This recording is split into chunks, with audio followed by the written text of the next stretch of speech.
Good morning, everyone. So today we are going to start the second class of Indian polity as per the old and new NCERT. And today I am going to discuss with you part 1 of the salient features of the Indian Constitution. Now, when you try to understand the salient features of the Indian Constitution, and of course from the NCERT, but for the perspective of UPSC, there are different salient features.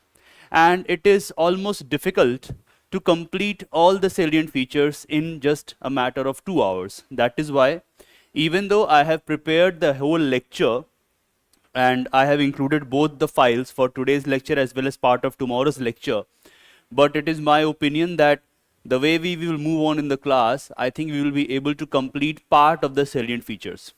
Now, when it comes to the Union Public Service Commission examination, जब उस paper की हम बात करते हैं, then there are many questions which are asked from this topic.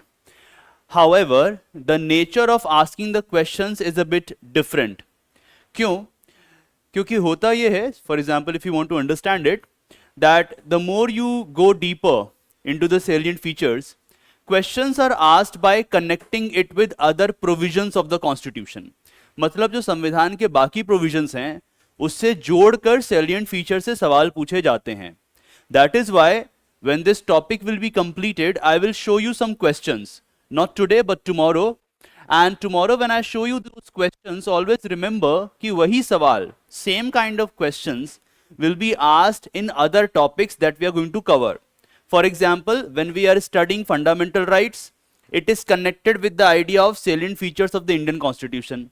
For example, suppose when we are studying directive principles of state policy, again it is connected. If we are studying federalism, again it is connected. So, एक तो हमें यहाँ इसको पढ़ना है, all right? And then जब हम relevant topics को पढ़ते हैं further detail के साथ, तो वहाँ भी we have to keep in mind the idea of salient features of the Indian Constitution. So let's start and let's try to make sense of the topic. Like, when we begin, what are we going to cover as far as the salient features of the Constitution is concerned? As you can see on the list, there are multiple things which I have mentioned. Most of all, always remember, सबसे पहला salient feature है that the Constitution has been framed by the people of India. अब आपका एक सवाल यही आ जाएगा, लोगों ने कैसे फ्रेम किया है? What about the entire issue of Constituent Assembly of India? हमें तो ये पता है कि Constituent Assembly of India ने Indian Constitution को लिखा है. Then why are we mentioning that it is framed by the people of India? Now this is a sure shot main examination question as well as a pre-examination question. Then the second salient feature is that it begins with a preamble. आप लोगों ने शायद constitution को देखा भी होगा, तो उसके शुरुआत में एक प्रीएम्बल है.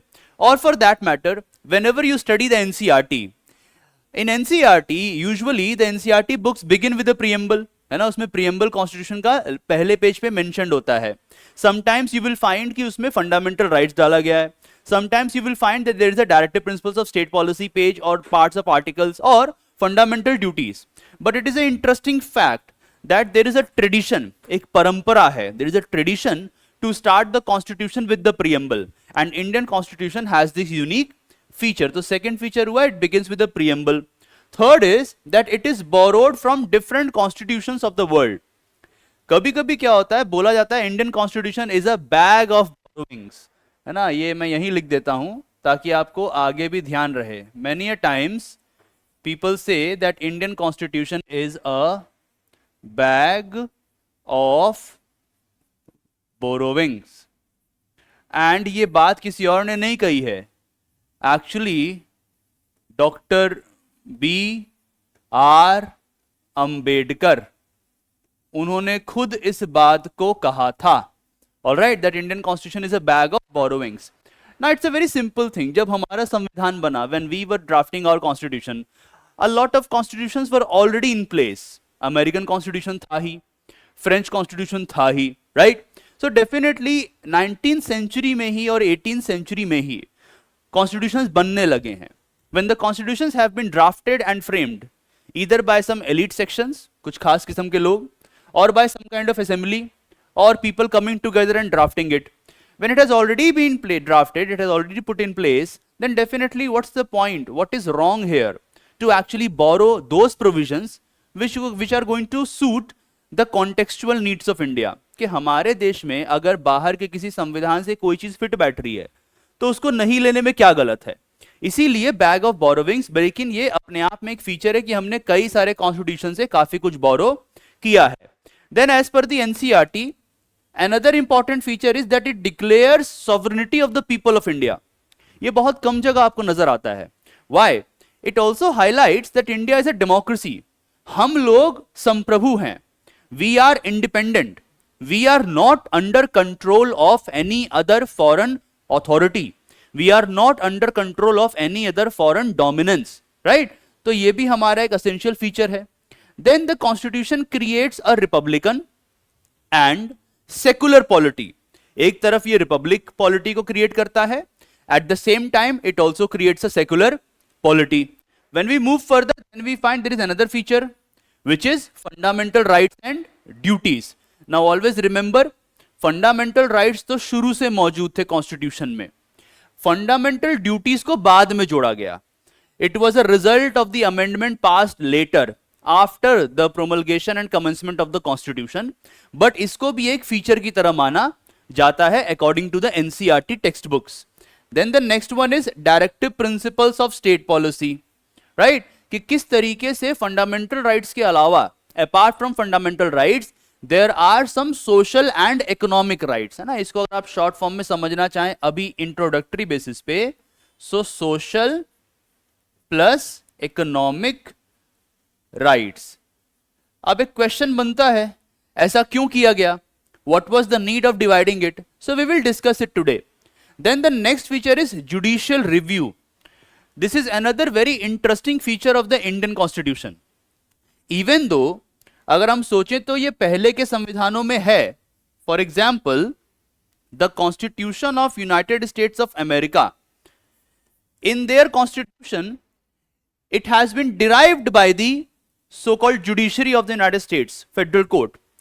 लेकिन अगर आप देखेंगे तो इंडिया में भी कायदे से, इंडिया में सीधे तौर पर as in itself, the term judicial review has not been used in the way we often refer to it, but it has been derived by the Honorable Supreme Court of India, and there is an article in the Constitution which actually highlights, Article 13, that gives the place to judiciary to develop the doctrine of judicial review. तो ये भी हमारा एक vera बड़ा ही essential सा feature है, एक salient feature है। Then the idea of universal adult franchise, for brief moment here let me tell you कि ये अपने आप में बहुत बड़ी बात है। It is not wrong to say that it had this revolutionary potential. NCERT बोलती है, एनसीईआरटी में लिखा है, it has been mentioned in the NCERT that the declaration of the universal adult franchise, that everyone has right to vote, ठीक है, this is connected with the idea of voting rights, that granting everyone right to vote was actually a revolutionary idea.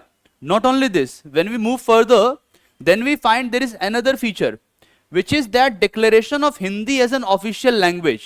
Now usually we might say that there are different ways to understand what is the doctrine of official language, how to make sense of official language. However, when you think about the term Hindi, before the commencement of the constitution or prior to the constitution, संविधान के लागू होने से पहले हिंदी को यह दर्जा नहीं मिला हुआ था। There was of course predominance of English. So the constitution has declared Hindi as an official language, plus it also recognizes some languages. तो हमें पता लगता है कि इसको भी हम एक salient feature की तरह समझ सकते हैं। This is how NCERT is trying to make us understand. इसके बाद there is a unique blending of rigidity and flexibility. Constitution एक टाइम पे आपको rigid नजर आएगा, at the same time it will also appear flexible, which means that there is a very unique provision connected with the concept of amendment of the constitution. यानी जब आप amendment की बात करते हैं, so there is a unique provision in Indian constitution, so this is also considered as a salient feature of the constitution as per the NCERT. When we move further, we find that it is a very comprehensive document. To briefly point it out, what do we mean by this? We are talking about the length of the constitution.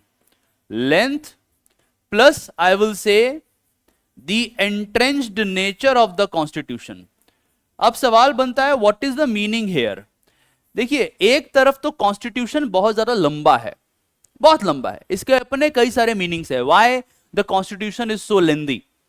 एक आप कह सकते हैं there are many articles, true, but why do we need it? It makes it a very important component as a salient feature. At the same time it is entrenched, मतलब कि constitution में कई तरह की बातों को लिख दिया गया है, जैसे कि बिल कैसे पास होगा, in what manner the bill will be passed, it is mentioned in the constitution. For example, how to remove the president, how to remove the judges of Supreme Court, mentioned in the constitution. So it is entrenched, गहराई तक ये जाता है. Then there is another feature which is that Indian constitution sets up or situates parliamentary democracy in India. यानी आप इसको यहां से जोड़िए, at the one time we are republican, हम रिपब्लिक हैं, and then we are also a democracy. देखो, है तो इंग्लैंड भी कुछ हद तक डेमोक्रेसी, ऐसा नहीं कि इंग्लैंड में डेमोक्रेसी नहीं है, but there democracy is not like the republican democracy. So parliamentary democracy, parliamentary form of government को इंडियन कॉन्स्टिट्यूशन इस्टैब्लिश करता है. This is considered as another feature of the constitution. Then we move further and we find we have a federal form of polity. हमारे यहां पे unitary system नहीं है. We are not like England. We do not have unitary system. We are not unitary. We have established a federal system. However, we have a very unique federal setup. ये बात भी हमें दिमाग में यहीं बिठा लेनी है. हमारे यहां पे क्या है? We have a unique federal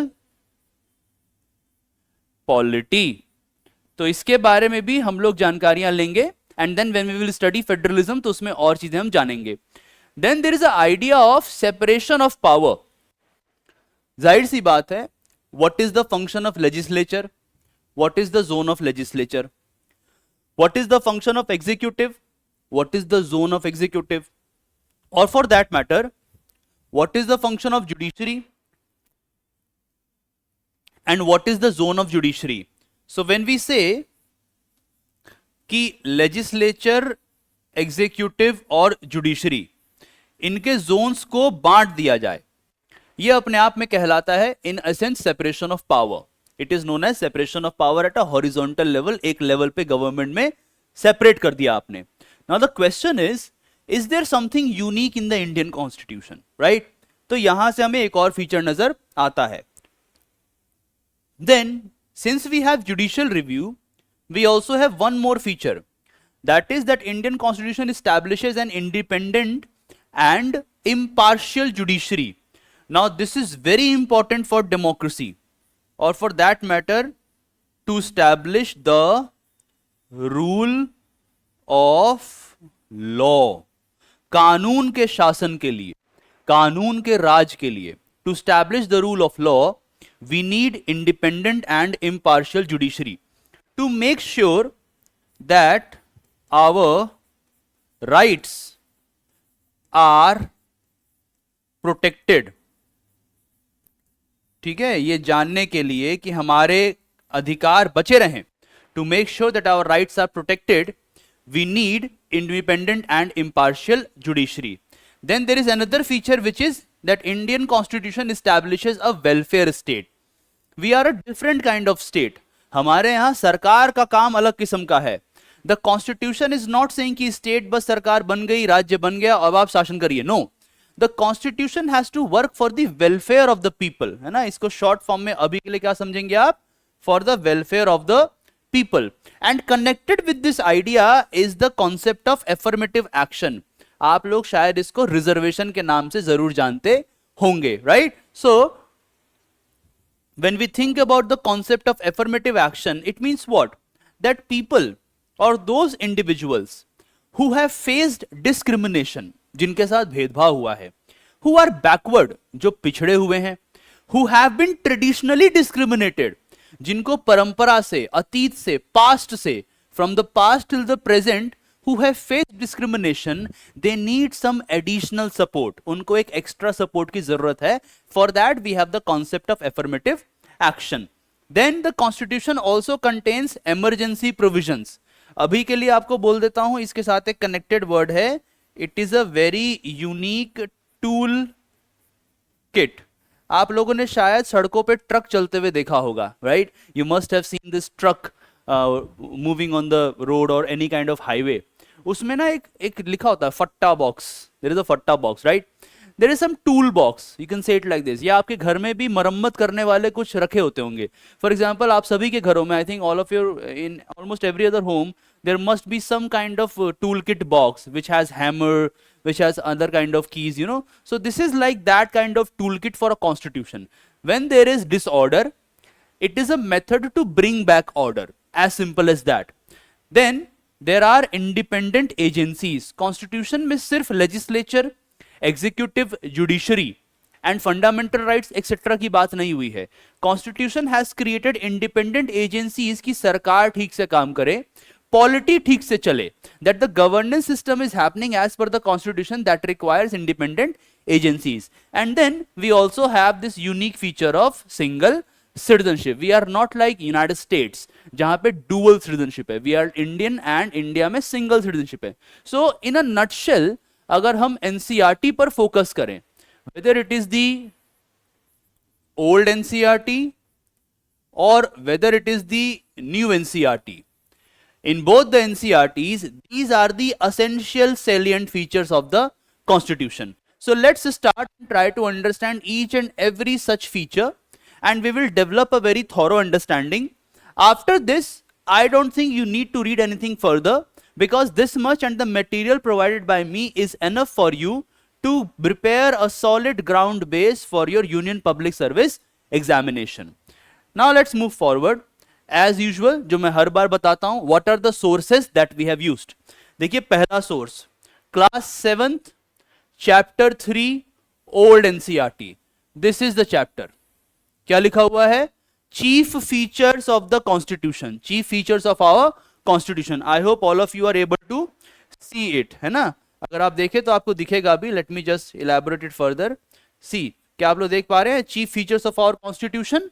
सो ये हमें उसी में मिल जाता है, ठीक है? This is of course your chapter number 3 old NCERT. When we move further, then we find that there is something else present here as well. जैसे कि अगर आप देखें, so there is chapter 3 again. Let me just mention it out. देखिए, so here we have this class 11th chapter 1 and class 11th chapter 3 old NCERT again. अब इसमें भी आप देखिए, and then class 9th and 10th chapter 4. ये मैं आपको सारे दिखा देता हूं. ये ध्यान से देखिए. Here it is written Indian Constitution salient features. But interestingly, this chapter has a different term associated with it. It is also mentioning about the preamble as well as Indian Federation, and then comma there is term salient features. So यहाँ से we have taken inputs. Then there have this chapter 4 which is about Constitution of India and its salient features. So in the old NCERT as well as this new NCERT in the background, which is less visible, whether it is the old NCERT or the new NCERT, there are numerous chapters which deal with the salient features of the Indian Constitution. So these are the sources that we have used, and इसके बाद इतने सारे sources को cover करने के बाद you don't need to read it any further. Let's move further and let's start. Let's look at the first and foremost unique feature of the Indian Constitution, which is that it has been framed by the people of India, यानी भारत के लोगों ने. Remember the preamble? Preamble says, it states, we the people. So the Constitution has been framed by we the people of India. हम लोगों ने, यानी हमारे जो पूर्वज रहे, हम लोगों ने मिलकर भारत के संविधान को बनाया है. Now what does it imply? Number 1, even though हम बार बार people कहते हैं, but always remember that it was not the people directly. ये बात ध्यान रखिएगा, not directly. ठीक है, इस तरीके से आपको समझना है। The people have not framed the constitution directly, rather, सीधे अपने हिसाब से नहीं किया था, rather it was actually the representatives of the people of India who framed the constitution. Now the question is, who were these representatives? When we talk about today, suppose आज मैं कहूं representatives, so हमारे दिमाग में कौन आते हैं? Member of Parliament, member of the state legislature, है ना? हमारे दिमाग में सांसद लोग आएंगे, जो लोग लोकसभा में बैठ रहे हैं, या आप जिस स्टेट से हैं वहां जो लोग विधानसभा में और लेजिस्लेटिव असेंबली में बैठ रहे हैं। तो उस टाइम पे हु वर द रिप्रेजेंटेटिव्स, क्या ये लोग वो थे जो उस टाइम पे चुनाव लड़ते थे? और are we talking about some other body, क्या हम किसी और बॉडी की बात कर रहे हैं? देन यू विल रियलाइज कि यहां पे एक टर्म लिखा हुआ है, the constituent assembly of India. ठीक है, याद रखिएगा, constituent assembly, they were the representatives of the people of India. Now here you have to understand, suppose UPSC asks you a question like what is the meaning of Constituent Assembly of India? मान लीजिए ये सवाल आपसे पूछा जाए, simple answer, Constituent Assembly refers to the body of representatives who draft a constitution for the nation. As simple as that. मैं आपको बता देता हूं, so it is of course a body. Now in this body there are representatives, ठीक है, in this body there are representatives who perform a very important function, ये एक बहुत जरूरी काम करते हैं, and this function is nothing else but drafting the constitution. ठीक है, ऐसे आपको जवाब देना है, drafting the constitution. All right, so this is what is the meaning of Constituent Assembly of India. So the Constituent Assembly of India was the body of representatives elected, of course, indirectly. Always remember, they were not elected directly, they were elected indirectly, and who performed the function of drafting the Constitution of India. As simple as that. Then it also highlights, NCERT हमें यह भी बताती है कि किस time पे draft किया है पीपल ने. So the time period is from 1946 to 1949. Always remember, from almost 3 years, 1946 to 1949. All right. And then before this, whenever you talk about a term called constitution, यानी हम कॉन्स्टिट्यूएंट असेंबली से पहले की बात करें, so ऐसा नहीं है कि कानून नहीं बन रहे हैं. In the colonial time period, okay, let me explain this to all of you. In the colonial time period, it is not as if laws are not being passed. अंग्रेजों के जमाने में भी कानून बनते थे, याद रखिएगा, अंग्रेज भी कई सारे कानून बनाते थे. जैसे आप लोगों ने शायद सुना हो government of India act, right, इस तरीके के कानून, charter act, regulating act, etc., etc. So these laws were framed during the colonial time period. उस जमाने में बना करते थे. However, जितने भी उस जमाने में बनते थे वो कौन बनाता था? British parliament. ठीक है, सारे कानून किसने बनाए? अंग्रेजों ने बनाए. We were colony ना, हम लोग गुलाम थे. So हमारे लिए जितने कानून बनते थे वो सब अंग्रेज बनाते थे. जरा सोचिए, जस्ट थिंक अबाउट इट. आज हमें लगता है कि क्या ही हो रहा है देश में, but imagine that you were born in the colonial time period. अगर आप गुलाम भारत में पैदा हुए होते तो आप क्या कभी अंग्रेजों से बोल सकते थे कि हमारे लिए कानून बनाओ? आज जैसे जिस तरीके से, for example right now the Lok Sabha elections are going on, so you are always seeing ना, there is a debate going on कि ये होना चाहिए, ऐसे होना चाहिए. लेकिन क्या अंग्रेजों के टाइम पे ये हो सकता था? Was it even possible? It was not possible. So इससे पहले, हमारे कॉन्स्टिट्यूशन से पहले जितने कानून बने हैं उसे किसने बनाया है? ब्रिटिश पार्लियामेंट ने. कॉन्स्टिट्यूएंट असेंबली के थ्रू जो पहला कानून इंडियंस ने खुद के लिए बनाया, the law which Indians made for themself was the constitution of India. It is a very unique feature and a very unique fact. यहां पे एक और बात मैं अभी आपको थोड़ी देर में बताऊंगा कि दे वर नॉट डायरेक्टली इलेक्टेड. इन्हें कहां से चुना गया था? प्रोविंशियल लेजिस्लेटिव असेंबली से चुना गया था. याद रखिएगा, इंडिया में जब हम कॉलोनियल टाइम पीरियड की बात करते हैं, so there was a very unique method of election going on. जैसे कि इलेक्शंस हो रहे हैं, but these elections were based on restricted franchise. ये टर्म आपको थोड़ा सा समझना है. What is the meaning of restricted franchisee here?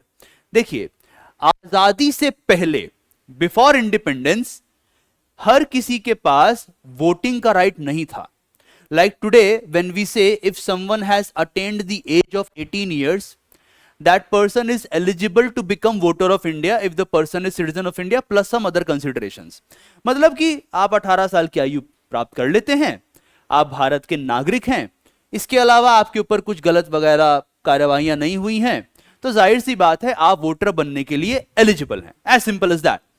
लेकिन आजादी से पहले, before independence, this was not the case. The franchise का मीनिंग यहां पे क्या हुआ? सिंपल. फ्रेंचाइजी का मीनिंग होता है वोटिंग राइट. ठीक है, आगे कभी भी कोई आपसे पूछे तो आप सीधा जवाब देंगे फ्रेंचाइजी मींस वोटिंग राइट. ये जो वोटिंग राइट था, ये आजादी से पहले सबको नहीं मिला हुआ था, बहुत कम लोगों को मिला हुआ था. After some slides I will show you कितने परसेंट लोगों को मिला हुआ था. हार्डली 14%. सो उन लोगों ने चुना था प्रोविंशियल असेंबलीज को, यानी कि प्रांतीय स्तर पर. आज के टाइम पे आप समझना चाहें तो स्टेट लेवल पर, जैसे स्टेट लेवल पे चुनते हैं ना, वैसे ही उस टाइम पे प्रोविंसेस कहते थे अंग्रेजों के समय पर. So during the colonial time period, the people of India, on the basis of restricted franchise, limited voting right, they elected the members of provincial assemblies. और प्रोविंशियल असेंबलीज में से कॉन्स्टिट्यूएंट असेंबली में लोगों को चुना गया था. So they were indirectly elected, not directly elected. Not only this, इसके बावजूद ध्यान रखिएगा कि जो प्रिंसली स्टेट्स थे वहां पर नॉमिनी आए थे रूलर्स से. ठीक है, कि वहां से जिन लोगों को भेजा गया, सो द रूलर्स सेड, कुछ लोग खुद ही पहुंच गए कि मैं खुद जाऊंगा, राजा रजवाड़ा बहुत सारे थे, और कुछ लोगों ने किसी और को भेज दिया. क्योंकि याद कीजिए, अगर आप आजादी से पहले के भारत के बारे में सोचें, है ना, अगर मान लीजिए हम लोग आजादी से पहले के इंडिया के बारे में सोचें, so India's map was not the kind of map we have today. आज हमें भारत का मैप बड़ा कमाल का नजर आता है, उसमें स्टेट्स हैं, सब कुछ है. ऐसा नहीं है. आजादी से पहले there were princely states, there were provinces etcetera, and there were some other kind of state formations. यहां पर क्या हमें नजर आता है कि इनके जो रूलर्स थे, जो रजवाड़े थे, ऑल दोस प्रिंसली स्टेट्स, यहां से नॉमिनीज भेजे गए थे. तो कुछ लोग आए प्रोविंशियल असेंबलीज से और कुछ लोग आए प्रिंसली एस्टेट से. इन लोगों ने मिलकर कॉन्स्टिट्यूएंट असेंबली को बनाया, और ये सब चल रहा है इसी दौरान. देखो 46 से 49, याद है 1947 में कुछ हुआ था, पार्टीशन हो गया था, राइट. सो पार्टीशन का भी असर पड़ा होगा. That is a different topic all together, but I am just giving you a hint कि एनसीईआरटी कितने अच्छे से हमें बताती है. अब एक सवाल उठता है. सवाल क्या उठता है? अगर यहां नॉमिनीज थे, इसका मतलब लोगों ने डायरेक्ट नहीं चुना. The people did not elect them directly. If they were indirectly elected from the provincial assemblies, it means कि यहां पर भी लोगों ने डायरेक्ट नहीं चुना, right? So we are seeing that there is huge prevalence of indirect election, है ना. ये हमें नजर आ रहा है कि इनडायरेक्ट हो रहा है. One more point added here कि जो फ्रेंचाइजी है यानी वोटिंग राइट है, इट इज रेस्ट्रिक्टेड यानी कि लिमिटेड है. अब अगर मान लीजिए एक सवाल पूछा जाए, was constituent assembly of India a truly representative body? क्या ये सच मायनों में was it a truly representative body? Then आप में से कई सारे लोग कहेंगे कि sir, it was not a truly representative body. And your arguments of course will be very strong. आप में से कोई कहेगा it was not because it was not elected directly. आप में से कुछ और लोग कहेंगे that nominees आ रहे हैं, और फिर आप में से कुछ लोग कहेंगे कि जब वोटिंग राइट सबको नहीं मिला हुआ है तो हम कहां से कह देंगे कि it is representing the people of India? ये तो हो ही नहीं सकता. But here is a catch. Catch समझते हो ना, ऐसे खट से पॉइंट पकड़ना. See the last point. Despite this, the Constituent Assembly was a truly representative body. ये truly representative body थी, as every section of society and shades of opinion were part of it. NCERT में एक और बात लिखी गई है कि at that point of time, when you think about this party, which is the Indian National Congress, when you think and read about the Indian National Congress and the way Congress started mobilizing people to actually become part of the Constituent Assembly, and when the Constituent Assembly was actually formed, it had different shades of opinion. भले ही ये limited basis से आए थे, but the Constituent Assembly was like a microcosm of India, मतलब एक छोटा India था वो. इंडिया यहाँ छोटा दिख रहा है ना, ऐसे ही कॉन्स्टिट्यूएंट असेंबली एक छोटा इंडिया था. मैं आपको एक सिंपल एग्जांपल दे देता हूं. You must have heard about this person, doctor B R Ambedkar. Doctor B R Ambedkar was a critic of Congress party. वो क्रिटिसाइज करते थे, इसके बावजूद he was part of the constituent assembly. Similarly there were many other leaders who criticised Congress, yet they were part of the constituent assembly. Congress ने सबको बुलाया था कि आप सब एक साथ आइए, मिलकर एक कॉन्स्टिट्यूशन बनाते हैं. That is why we say that one of the most important feature of the Indian constitution is that it was framed by the people of India. Now one final point here, इसी में एक final point आप लोग समझ के जाइए, ये इतनी बड़ी बात क्यों है ना. मान लो मैं पूछ दूं, what's the big deal, why is this important, ये सवाल अगर पूछ लिया जाए, कौन सी बड़ी बात हो गई. They what, how does it matter. Here you have to keep in mind, दुनिया में कई सारे संविधान बने हैं. Many constitutions were drafted across the world and NCERT tells us this in a very unique manner. Often the constitution was imposed from above. अधिकतर देशों में यूरोप के लोगों ने संविधान बनाया और उन्होंने संविधान देश के ऊपर थोप दिया और कहा तुम आजाद हो गए. हम वो पहला देश है एक तरीके से जिसने सबको मिलाकर एक साथ आकर कॉन्स्टिट्यूशन को बनाया. यहां तक कि when you think about the United States of America, people से कि वहां के लोगों ने अपना संविधान खुद बनाया है, फ्रांस के लोगों ने खुद बनाया है. Of course it is true, लेकिन क्या वहां पर सारे सेक्शंस का रिप्रेजेंटेशन था? क्या अमेरिकन कॉन्स्टिट्यूशन के बनने में, when the constitution of United States of America was being drafted, was there adequate representation of the black population? And the answer is no. When the constitution was France was being drafted, when the French declaration was going on, was there proper representation of women? And the answer is no. आप अगर पढ़ेंगे तो Olympus D gorges का नाम कभी आपको मिलेगा और उससे पता लगता है कि बहुत सारी महिलाएं बोलती थी कि ये तो खाली पुरुषों का कॉन्स्टिट्यूशन है, हमारा तो है ही नहीं. But when you think about India, India में you find Sarojini Naidu is part of the constituent assembly. Many women are part of the Constituent Assembly. इसका मीनिंग क्या है? That unlike the experiences जहां पे लोग एक साथ आए हैं और संविधान उन्होंने बनाया है, that people have come together and they have framed a constitution. Similarly, unlike the experience where the constitution was imposed on the people from the outside, even for example Pakistan, think about Pakistan and India. The constitutional advisor to Indian Constituent Assembly was Sir B.N. Rao. Pakistan ने एक अंग्रेज को चुन लिया था. हमें क्या समझ में आता है कि Indian constitution was essentially and truly framed by the people of India. ये पहली बात आपको समझनी है. This is one of the most important salient feature of the Indian constitution as per the NCERT. Let's move further. The second one is that it begins with the preamble. Now see, when you think about the preamble ना, remember शुरुआत में ही है. अगर आप चाहें तो background पे मैंने वही डाला हुआ है. We the people of India having solemnly resolved to constitute India into a sovereign democratic republic and secure to all its citizens. जो कॉन्स्टिट्यूशन ओरिजिनल था उसमें से लिखा हुआ था. सो कायदे से it is like the starting of the constitution. ठीक है, it is like the starting of the constitution. और you can understand, suppose this is the book, ये एक किताब है ना. And what is preamble here? Preamble is like this first page.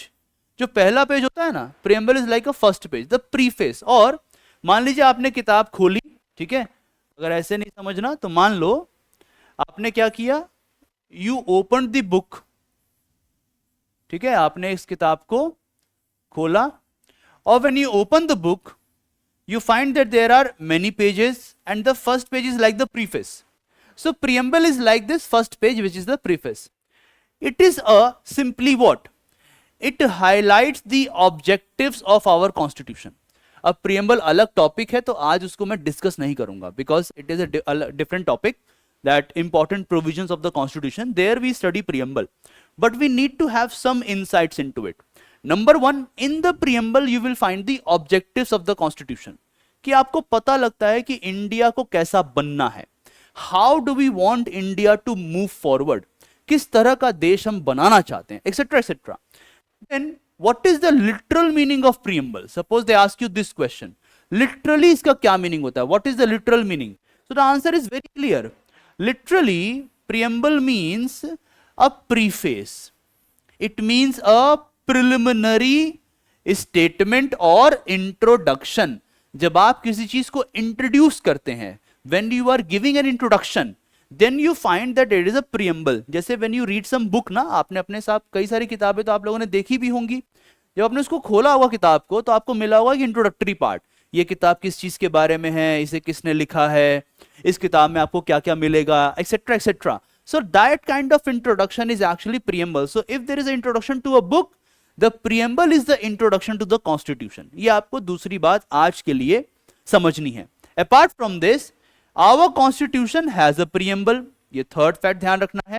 और हमेशा याद रखिएगा, like a book begins with a preface, the constitution begins with a preamble. अब इसमें और क्या क्या मिलता है? सिंपल ऑब्जेक्टिव से ही अगर आप ट्रेस करें, so you will find it has certain ideals, कुछ आदर्श हैं, जैसे कि for example ideal of creating a sovereign polity, है ना, मैं अलग अलग लिख देता हूं यहां पे, like ideal of creating a sovereign polity, हम आजाद हैं. Ideal of creating a democratic polity, लोकतंत्र. Ideal of creating a republic polity. All right, so many ideals. Ideal of creating a secular polity, ideal of remaining united polity, etc etc. But ideals के साथ साथ there are some basic underlying principles of a constitution, यानी preamble में ये भी मिलेगा. So let's try to understand it by Indian examples. What are these underlying principles? So one of the major principles would be, when I write the term justice, यानी के न्याय होना चाहिए. When I write the term equality, यानी के समानता होनी चाहिए, भेदभाव नहीं होना चाहिए. There should not be any discrimination. For example, if I write the term liberty, which means that we must have certain elementary freedoms, हम कुछ कर सकें, हमारे पास थोड़ी आजादियां होनी चाहिए. Similarly, the underlying principle of fraternity, यानी कि भाईचारा, हम आपस में मिलजुल कर रहें. We must respect each other. Similarly, the principle of dignity of individual. ठीक है, when you read preamble ना, जो हमारी आगे की क्लासेस में आएगा, so when we read we find that it is mentioned dignity of an individual, यानी these are the underlying principles. So क्या मीनिंग बना? That constitution begins with the preamble. It is a very unique feature of the constitution, salient feature. And what is this preamble? It is like an introduction, a preliminary introduction. It is like a preface. And what does it contain? It introduces the constitution. It contains certain ideals which the nation wants to achieve. And it also highlights the underlying principles of the constitution.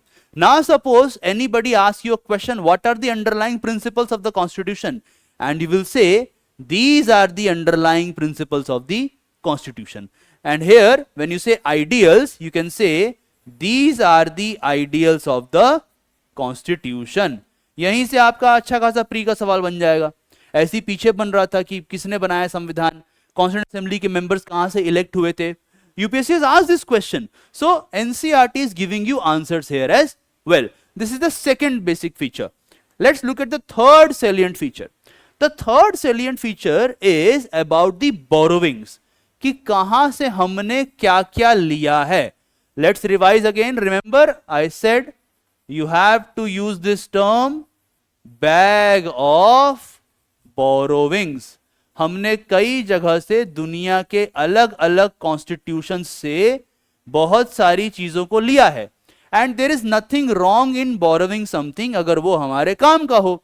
जैसे आप लोग अपना पढ़ाई वढ़ाई करते हैं तो आप लोग भी तो पेन मांग लेते होंगे ना दोस्त से, या पेन मांग लिया तो कॉपी मांग लिया. और for that matter suppose you know that your friend is good at studies, so आप उससे हेल्प लेते हैं कि नहीं लेते हैं? या मुझे बताइए, आप लोग नहीं लेते हैं? ऑफकोर्स आप लोग लेते हैं हेल्प. So, अगर मान लीजिए हमें पता है कि somebody has drafted constitution before us and they have drafted a fine constitution, they have drafted a very good constitution. So what is wrong in taking help from those constitutions? Now the question is कि NCERT हमें किस level तक बताती है, and we are of course following the NCERT model. So when we read the old NCERT and the new NCERT, अगर हम इन दोनों NCERT को देखें, old and new, we find कि उसमें इनके बारे में बताया गया है कि कहां से क्या लिया गया. And you will find it on the board. एक है हमारे पास example of United Kingdom, England खास तौर पर. Then we have United States of America, ये दूसरा एग्जाम्पल है. Then we have the Irish constitution यानी Ireland. Then we have Canadian constitution which is Canada. After this you will find the Government of India Act. And then there is last mention of Germany, right? So we will see किससे क्या क्या लिया गया है. And I am just focusing on the salient features, so limited रहेगा. Number one, when you think about United Kingdom or for that matter the Constitution of England, ठीक है, अगर हम इंग्लैंड के कॉन्स्टिट्यूशन की बात करें तो सबसे पहला चीज फर्स्ट पास्ट द पोस्ट. अब इसका मतलब क्या हुआ, देखो ऐसे समझने की कोशिश कीजिए. मान लीजिए there are 4 individuals, all right, 4 लोग हैं, and all 4 of them are contesting a race. ये लोग क्या कर रहे हैं, आपस में एक रेस बना रहे हैं, रेस लड़ रहे हैं, देखना चाह रहे हैं कौन फर्स्ट आएगा. Let's call him A, call her B, call her C, call him D. ठीक है, ABCD के बीच में क्या हो रही है, रेस हो रही है. अब मान लीजिए आपसे पूछा जाए हु इज द विनर. सो हमने क्या किया, रेस में बना दिया एक लाइन. ठीक है, मान लो इसको हमने एक लाइन की तरह सोचा, थोड़ा सा इसको ब्रॉड कर देंगे हम लोग, ये लाइन है हमारी. अब देखो होता क्या है, इनमें से कोई भी जो सबसे पहले ये खंबा क्रॉस कर गया, as simple as that, whosoever crosses the post the firstly, है ना, first and foremost, that person will be declared as the winner, right? अब आप इसी एग्जाम्पल को इलेक्शंस में लगा लीजिए. ठीक है, क्या कर लीजिए आप इसको, इसी मॉडल को आप इलेक्शंस में अप्लाई कर लीजिए. अब पूछा जाएगा इलेक्शन में कैसे लग सकता है. Very simple. Suppose these 4 are actually the candidates for the election. अभी चल रहा है ना, मान लो ये 4 लोग हमारे कैंडिडेट हैं. जो नाम रखना चाहो आप लोग रख सकते हो, जो भी नेताजी का नाम आपको पसंद हो, whomsoever leader you admire or adore, you take that name, right? I will just stick myself to A, B, C and D, all right? Or let me, so for example, suppose I am contesting election, A for Aditya, है ना, ऐसे कर लेते हैं. Now we 4 are contesting elections and let's say there are almost 100 people who are going to elect us. अब उसमें अगर मान लीजिए 100 में से इनको मिल जाते हैं 20 वोट, 20, अब कितने बच गए, 80 बच गया.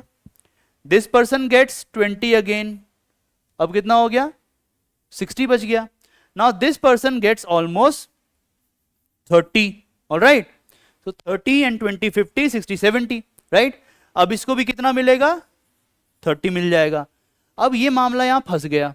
क्यों फंस गया, आपके पास 2 लोग खड़े हैं, 2 लोग विनर बन जाते हैं. लेकिन इमेजिन करो that this person B here, this person gets 29 and A here gets 31.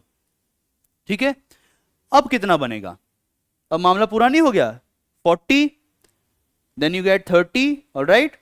71 plus 29, you get this idea of 100. Now you might say कि sir, इसका तो बस 2 ही वोट कम है. He's just 2 votes short from this person here. Yet is this the person winner? And the answer is yes. Why? क्योंकि खंबा सबसे पहले कौन क्रॉस कर गया? जिसके पास इतने वोट्स आए थे. ऑल राइट, सो इस तरीके से आपको समझना है. First past the post system जो हमारे इलेक्शंस में अप्लाई होता है, it is applied in elections of India and specially when you talk about the elections of Lok Sabha, है ना. इट डजंट मैटर अगर आप दूसरे तरीके से देखें, 31 वोट ही इनको मिले ना, लेट्स से 31%, बाकी जितना है ना, think about all other votes here, ये तो इनको नहीं मिला. इसके बावजूद हम क्या कहेंगे? This person is the winner. Why? Because India follows the first past the post system. और ये हमें कहां से मिला है? यूनाइटेड किंगडम या इंग्लैंड से. The second thing which we have borrowed from England is the parliamentary form of government. The kind of government that we have in our country right now, we have borrowed it from the England constitution or England polity. इसके बारे में explanation बाद में, because it is already considered as another salient feature of the Indian constitution. The third thing is the idea of rule of law. अब मैं इसके बारे में आपसे थोड़ा discussion कर लेता हूं ताकि आप लोग इसको समझ पाएं. Now see, when you think about the rule of law ना, the rule of law is a bit difficult concept to understand. अब एनसीईआरटी में क्या है, इसको मेंशन कर दिया है, but in NCERT we don't find lot of explanation about the idea of rule of law. पर मेंशन कर दिया, मेंशन किया है तो आपको पता होना चाहिए थोड़ा सा. सिंपली अगर आज की क्लास के लिए आप इसको सिंपल समझना चाहें तो इसका मीनिंग क्या है? See, it means that law is supreme. ठीक है, इसका मीनिंग क्या हुआ कि देश में सुप्रीम क्या है? लॉ है. लॉ इज सुप्रीम, लॉ सबसे ऊपर है. अगर इसको और थोड़ा आप समझना चाहें, it further tells us that nobody is above the law. ठीक है, कानून से ऊपर कोई नहीं है. It doesn't matter whether you are a king, it doesn't matter whether you are a prince, it doesn't matter whether you are rich, it doesn't matter whether you are poor, it doesn't matter whether you are man, it doesn't matter whether you are a woman, है ना. it doesn't matter, इस सबसे फर्क नहीं पड़ता. ये सब किसी काम का नहीं है. क्यों? क्योंकि सबसे ऊपर क्या है? कानून है. Law is supreme. अब अगर लॉ सुप्रीम है, it means what?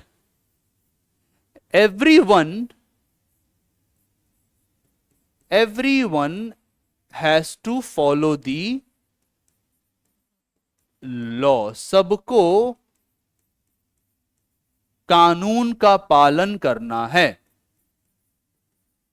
For example अगर आप लोग देखें हाल फिलहाल में, simple, what happens practically is not the question, but suppose a very rich person commits a murder, तो क्या उसके ऊपर कानूनी कार्रवाई नहीं होगी? ऐसा होता है? ऑफ कोर्स आपका आंसर नहीं है कि नहीं सर ऐसा नहीं होता है. Suppose a rich person commits theft, बहुत बड़ी रॉबरी कर लें, ये बहुत बड़ा स्कैम कर लें, तो क्या इनके ऊपर कार्रवाई नहीं होगी? Is this person not going to be punished as per the law? आप क्या बोलेंगे? No sir, even this person will be punished as per the law. ये क्यों है? क्योंकि आइडिया क्या है पीछे? द रूल ऑफ लॉ का. एक और चीज समझिएगा, that if everyone has to follow the law and law is supreme, there comes a second understanding here, which is that there is equality before the law. ठीक है, क्या है इसका दूसरा आइडिया कि अगर कानून को फर्क नहीं पड़ता कि कौन राजा है, कौन राजकुमार है, कौन अमीर है, कौन गरीब है, कौन पुरुष है, कौन महिला है, if the law is not bothered by any of this, it means कि कानून के सामने क्या है, सब बराबर हैं। Everyone is equal before the law or equal in the eyes of law, so there is equality before the law. इस आज की क्लास के लिए, because rule of law is a very difficult kind of topic and you people are pursuing NCERT, for today I want all of you to stop here. इससे ज्यादा आप rule of law अभी ना पढ़ें। दो चीजें याद रखिएगा, there is number one, everyone has to follow the law, which means there is supremacy of law. ये आपको पहली बात याद रखनी है, कानून सबसे ऊपर है, कानून से ऊपर कोई नहीं, number one. And number two, there is equality before the law. अब इसको कई तरह के लोगों ने कई सारी बातें इस पे कही हैं, मेनी पीपल, मेनी फिलोसोफर्स, वो आज का हमारा काम नहीं है। वी विल डिस्कस इट जैसे जैसे क्लास हमारी आगे बढ़ती है, एज पर दी एनसीईआरटी। सो इसे भी हमने कहां से लिया है, we have borrowed this principle from England constitution. Not only this, apart from this we have also borrowed one more thing from the England constitution, which is the institution of speaker and his or her role. आप लोगों ने देखा होगा जब संसद की बहस चलती है तो वहां टॉप पे एक इंसान बैठे होते हैं, है ना, और वो सबको ऐसे बिठा रहे होते हैं। that person who is sitting at the top, he is saying you have right to speak, no you cannot say this, and the person can also suspend the member of parliament. वो जो position है speaker का, he is the speaker of the house, the speaker of the house of people actually. ठीक है, सो ये जो idea है ना, स्पीकर ऑफ एग्जाम्पल के लिए लोकसभा, राइट, और हाउस ऑफ पीपल, HOP, इस ऑफिस को भी हमने कहां से लिया है, वी हैव गॉट दिस और borrowed this from the Constitution of England or the polity of England. And always remember, the England Constitution is not a written constitution, it is actually a long series of documents, long series of decisions, long conventions that have developed into a form of law and procedural processes of running the polity, कि धीरे धीरे उसे कानून बना दिया गया है, वहां से हमने लिया है। इसके अलावा हमने इंग्लैंड से एक और चीज ली है, वो है लॉ मेकिंग प्रोसीजर। इसके बारे में भी आप थोड़ा सा जान लीजिए। देखिए, आप सबको पता है ना, हमारे पास दो हाउसेस हैं, we have Lok Sabha and Rajya Sabha. ठीक है, जैसे मान लीजिए अगर मैं आपसे कहूं कि think about, just imagine that this is actually our Lok Sabha. ठीक है, ऐसे मान लीजिए ये क्या है, हमारी लोकसभा है। ये इसके ऊपर हमारे देश का झंडा जो है वो लहरा रहा है। ठीक है, तो let's say this is Lok Sabha, alright. और अगर हम इसको मान लें, है ना, मान लीजिए इस वाली बिल्डिंग को हम लोग इमेजिन कर लें that this building is actually Rajya Sabha, alright, यानी कि अपर हाउस कई बार उसको बोला जाता है। ठीक है, this building is actually the Rajya Sabha, ऐसे अगर इसको मान लिया जाए, है ना, तो मैं यहां लिख देता हूं, लेट्स कॉल इट राज्यसभा। तो देखिए, कोई भी कानून की जब हम बात करते हैं ना, law requires that it is passed by both the houses, है ना, law must be passed by both houses of parliament, alright. Parliament के दोनों हाउसेस से कानून को पास होना चाहिए। And there are multiple procedures in it, है ना, पहले यहां आएगा तो फिर वहां कैसे जाएगा, lot of details are there, we will discuss it in the coming classes. But this method of passing the law which requires debate, है ना, क्या होनी चाहिए कानून पर, बहस, which requires scrutiny by the committee. ठीक है, बहुत सारे समितियां होती हैं, कॉन्स्टिट्यूएंट कमिटीज होती हैं, बहस होती है, कमिटी जाके देखे, which requires proper passing of the bill. ठीक है, पासिंग ऑफ द बिल, ये सब हमने कहां से लिया है, we have adapted and developed all of this from the constitution of England. ठीक है, so let's get back to it. तो हमने कायदे से इंग्लैंड के कॉन्स्टिट्यूशन से इन सभी चीजों को अडेप्ट करने का प्रयास किया है। ऑलराइट, ये एक बात हुई। लेकिन ये हो गया पहला। अब हमारे सामने दूसरा भी खड़ा है। दूसरा क्या है? United States of America. America से हमने क्या क्या लिया है? तो देखिए, इंग्लैंड से कितना कुछ हम ले गए। अब अमेरिका की भी तो बारी आएगी ना कि इनसे हमने क्या क्या सीखा है। पहला, the charter of fundamental rights. जैसे कि मैं आपको बता देता हूं, अगर if in the Indian constitution, है ना, ऐसे समझिए, if in the Indian constitution we have the charter of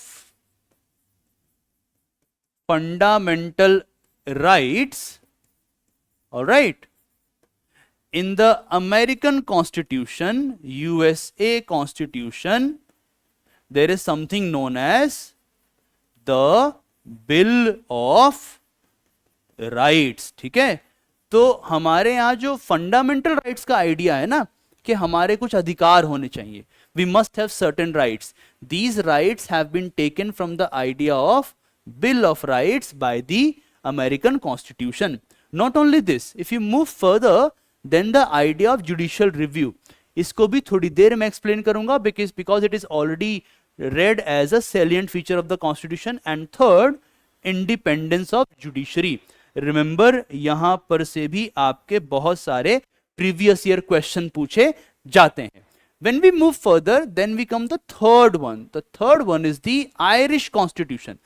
Ireland के कॉन्स्टिट्यूशन से हमने क्या क्या लिया है? And most important, the directive principles of state policy, which is part 4 of the constitution. अभी fundamental rights अगर part 3 है, तो directive principles हैं हमारे part 4. इससे हमने कहां से लिया है? आयरलैंड के कॉन्स्टिट्यूशन से लिया है.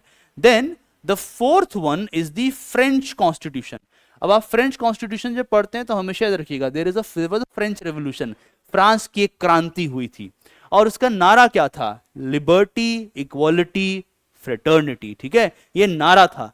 अब आप अगर देखें तो हमारे प्रियम्बल में ये तीनों वर्ड्स मिलते हैं. We find the term liberty, equality and fraternity in the preamble to the Indian constitution. तो ये हमने कहां से लिया है? फ्रेंच कॉन्स्टिट्यूशन से लिया है. मैं इसके नीचे लिख देता हूं ताकि आपको आगे ध्यान रहे. The idea is present in the preamble. Not only this, अगर हम जर्मनी की बात करें, क्योंकि ये थोड़ा डिफरेंट है तो बाद में आऊंगा. अबाउट जर्मनी फिफ्थ, तो जर्मनी से हमने क्या लिया है? इमरजेंसी के प्रोविजंस, है ना. 3 तरह की इमरजेंसी है इंडिया में. आज इस पे थोड़ा सा कल की क्लास में ज्यादा बात कर पाएंगे. There is national emergency, there is the idea of president's rule, and there is financial emergency. तो तीनों तरह के इमरजेंसीज का आइडिया हमने कहां से लिया है? We have borrowed it from the German constitution. When you think about the sixth one, which is the Canadian constitution, from the Canadian constitution we have taken और borrowed 2 things. Number 1, the quasi federal form of government of federal system. इस पे थोड़ी देर में बात और होगी, because federal polity is considered as a unique different salient feature of our constitution. लेकिन इसका असेंशियल मीनिंग क्या है? A federal system with a strong central government. एक ऐसी संघीय व्यवस्था, एक ऐसी सरकार जहां पे राज्यों की सरकारें हैं. That we have state governments, like we have Bihar government, we have Rajasthan government, we have Uttar Pradesh government, we have Tamil Nadu government, right. हमारे पास सरकारें हैं ना. But when you think from the comparative perspective, the central government, which is the government of India, it is more powerful than the state governments. इसे हम कहते हैं quasi federal. All right, we name it and call it quasi federal. Now apart from this, there is one more thing, which is the idea of residual powers. थोड़ी सी बात इस पे अभी कर लेते हैं. What is the meaning of residual powers here? देखो, सरकारों के बीच में चीजों को बांट दिया जाता है. फॉर एग्जाम्पल, सेंट्रल गवर्नमेंट ये काम करेगी, स्टेट गवर्नमेंट ये काम करेगी, इस पे कानून बना सकती है. इसके अलावा कुछ ऐसे मसले हैं, देयर आर सम मैटर्स जिस पे दोनों कानून बना सकते हैं. अभी थोड़ी देर में इस पे हम डिस्कशन करेंगे. जब जो ऐसे मैटर्स हैं जिस पे दोनों कानून बना सकते हैं, उस पे तो साझेदारी हो गई. But is it not possible क्या ऐसा नहीं कि कुछ मैटर रह जाए? जैसे आप लोग जब एग्जाम की तैयारी करते हैं या कहीं जा रहे होते हैं और मान लीजिए आप लोग काम करे जा रहे पढ़ रहे हो एकदम लगातार आप पढ़ रहे हैं, has it not ever happened कि आपको भी कभी कभी लगा कुछ छूट गया हो, कुछ रह गया हो? होता है ना ऐसा, जाहिर सी बात है, you will agree with me कि हाँ सर ऐसा होता है। तो जो रह जाता है ना, जो छूट जाता है, उसे हम कहते हैं रेजिड्यू, ठीक है, उसे हम क्या बोलते हैं? Residue. So we need to understand this as well, ठीक है? So these are different things, and then comes your seventh, which is the Government of India Act.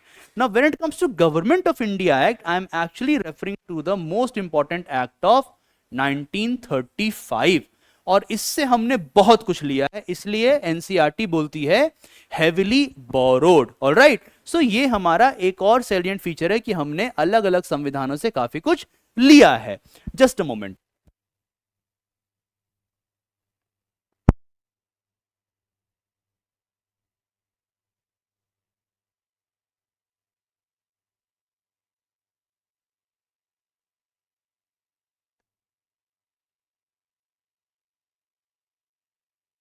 All right, so I also change my battery, है ना, कि आप लोगों को दिक्कत ना हो। So this was the next important argument about the salient features. Let's move forward.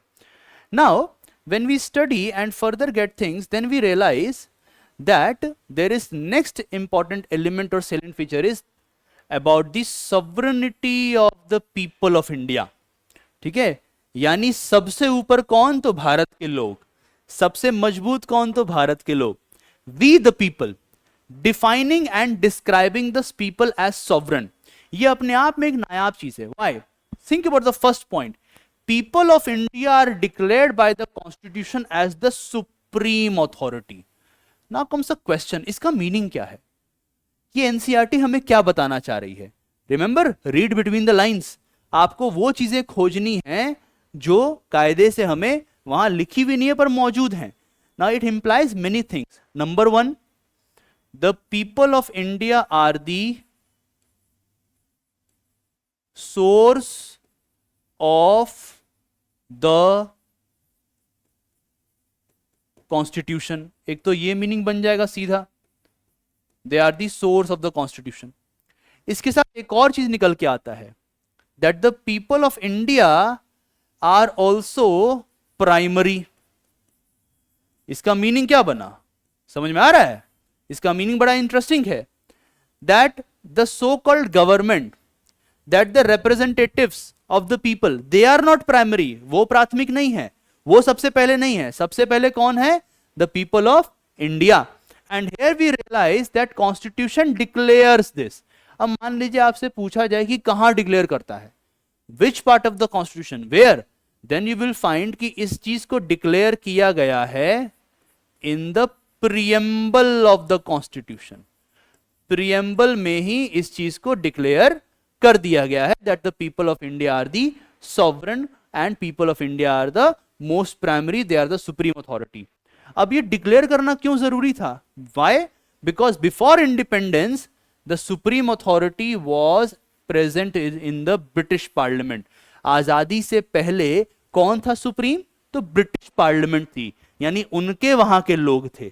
आजादी के बाद कौन हुआ सुप्रीम? हम भारत के लोग, we the people of India. Interesting fact that even in the Indian independence act of 1947, इसी एक्ट ने क्या किया? इंडिया को इंडिपेंडेंस दिया था, right? From this act India was actually granted independence, यानी जो एक्ट हमें आजाद कर रहा है ना, उनके शब्दों में। हालांकि लड़ाई वाली बात ही है, आप कौन होते हैं हमें आजाद करने वाले? हम तो आजाद थे ही, लड़ाई तो इस पे भी हो सकती है, बट लेट्स, क्योंकि हमें एक स्ट्रक्चर समझना होता है। The Indian independence act which actually granted independence to India, even this act declared the supremacy of British Parliament.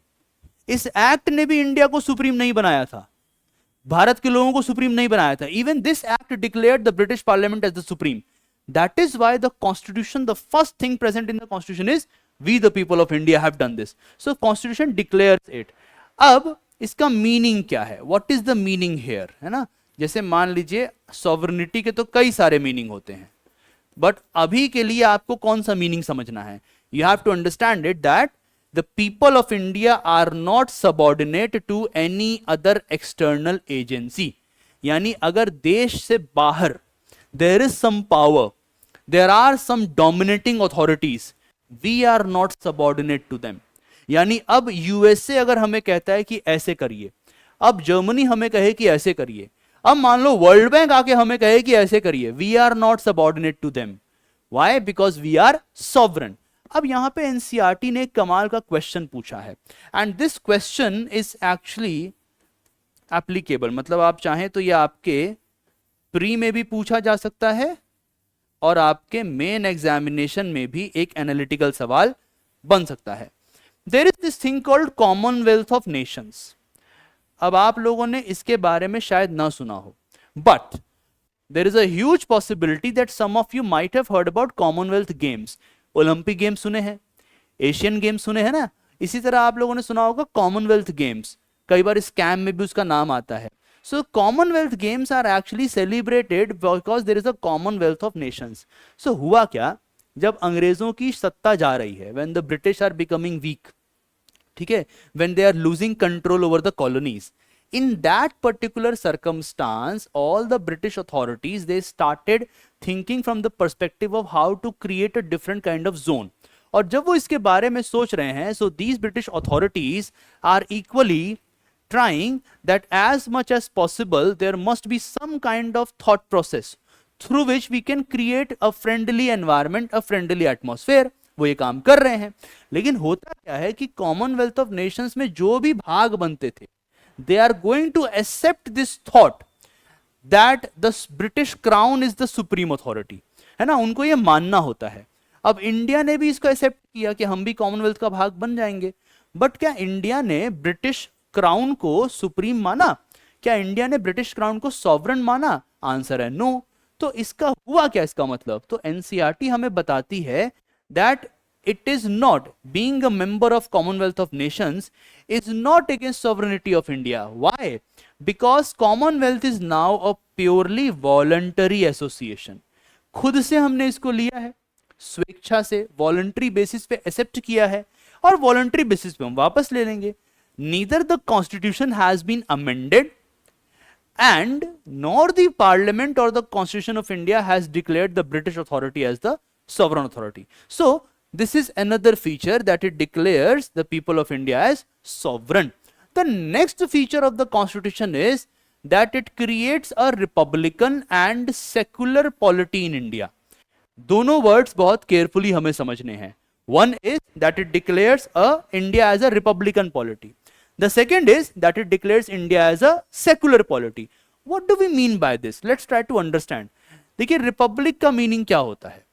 Republic के बेसिकली दो मीनिंग्स हैं, मैं दोनों आपको बताता हूं ताकि आप इसको समझ पाएं।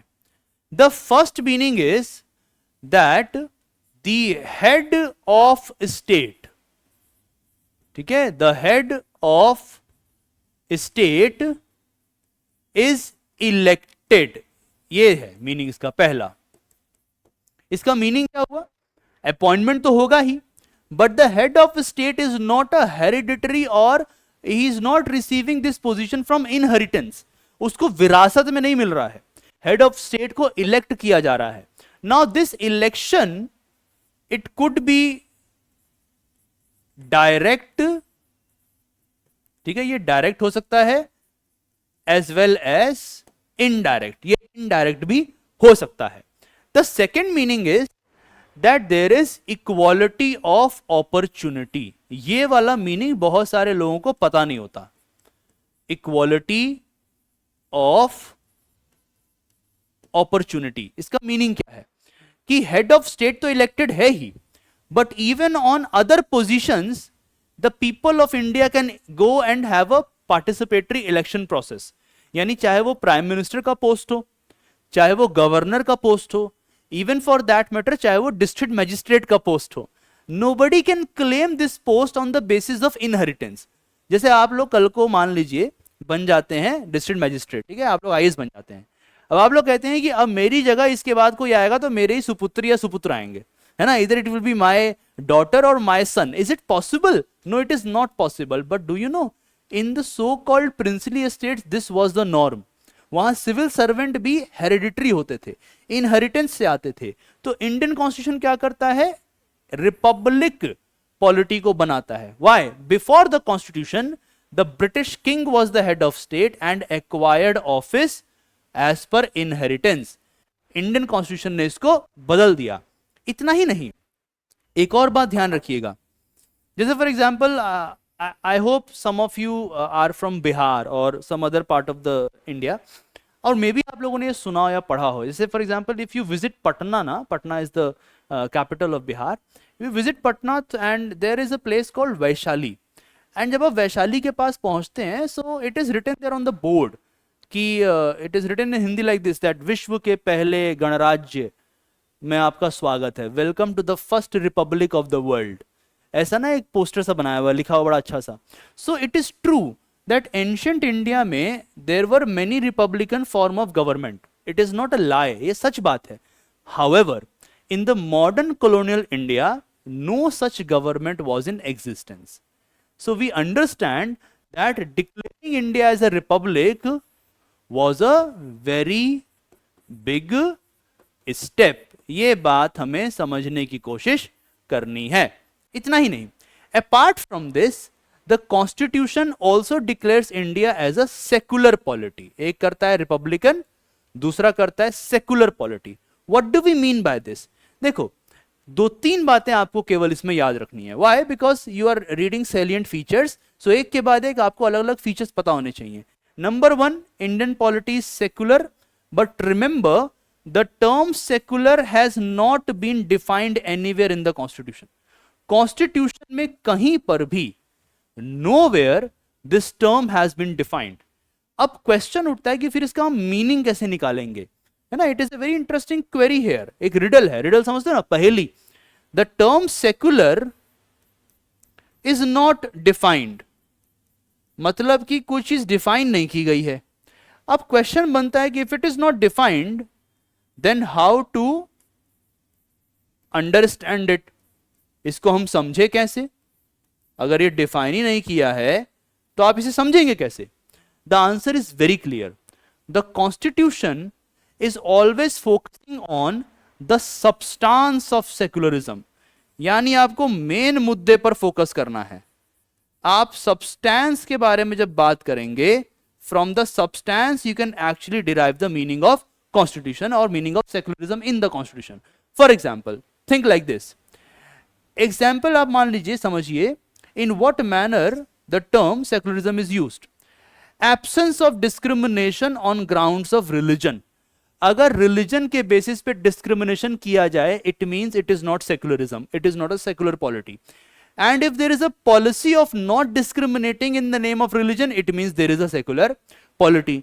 Like for example, before the Indian constitution, ecclesiastical affairs, मतलब कि जो धर्म, दुनिया है ना, धार्मिक चीजों से जानने वाली चीजें हो, उसके लिए आपके पास अलग से पूरा एक सेपरेट डिपार्टमेंट था। But when it comes to the Indian constitution, we are very clear. एक तरफ we are not going to discriminate, ठीक है, in the name of religion, not going to discriminate in the name of religion, first. Second, there is going to be a respect towards the religion, जो भी religion उसके ऊपर respect हो। State is not going to favor any religion, है ना। सो अगर मान लीजिए आप इसको समझना चाहें तो हमारे पास कई तरह की चीजें आती हैं।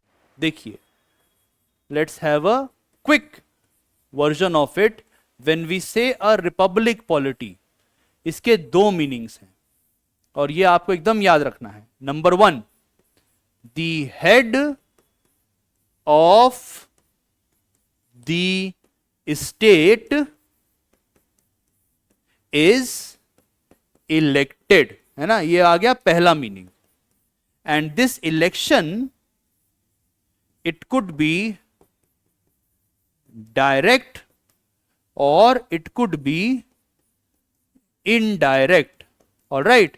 जैसे इंडिया में प्रेसिडेंट का चुनाव कैसा है, इनडायरेक्ट है। ये हो गया पहला मीनिंग।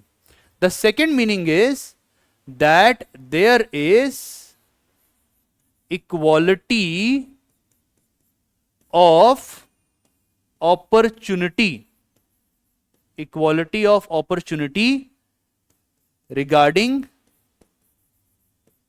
employment और ऑक्यूपाइंग, यानी कि उसके ऊपर जाके बैठना, और ऑक्यूपाइंग पब्लिक ऑफिस, किसी सरकारी पद पर बैठना हो तो आपको एक पूरा का पूरा इक्वालिटी ऑफ अपॉर्चुनिटी है। ये पहला meaning republican polity. When it comes to declaration that India is a secular polity, इसका मीनिंग क्या हुआ? Number 1, no discrimination on the basis of religion, ये पहला मीनिंग बन गया, simple. Number 2, no state religion, India का कोई सरकारी धर्म नहीं है, सिंपल है ना, no state religion. Number 3, it is like equal space to religions. हालांकि ध्यान रखिएगा, here there is a debate, ठीक है, जो आज की क्लास में नहीं, आगे कभी हम लोग इसके बारे में चर्चा करेंगे। Alright, so this is another feature of the Indian constitution, a salient feature. Let's move further. Now the next important feature of the Indian constitution is the idea of fundamental rights and fundamental duties. आप ऐसे समझिए, short form में FR plus FD, ठीक है, ऐसे लिखना चाहिए ताकि चीजें खट खट खट खट दिमाग में बैठे। Now when it comes to fundamental rights, अब इसके ऊपर हमें थोड़ा सा टाइम देना होगा। Why?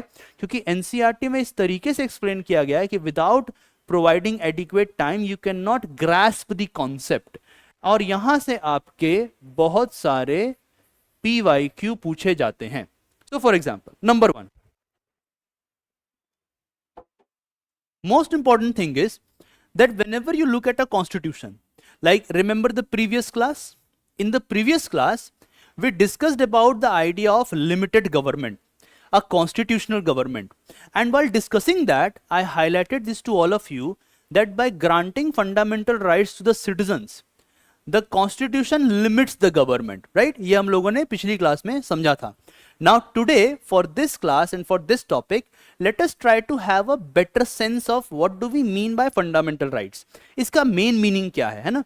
And if you remember, मैंने आपको बताया था that आप चाहें तो एक पेड़ की तरह समझने की कोशिश कीजिए, है ना। Let me elaborate it again, ठीक है। एक पेड़ की तरह हम लोग समझने की कोशिश करते हैं। Suppose this is soil, हाँ, and beneath this soil, let's bring out a kind of some roots of it, है ना। ये इसके जड़ें हम लोग ऐसे निकाल देते हैं, राइट। ये एक हमारा पेड़ है और इसकी बहुत सारी जड़ें हैं, है ना।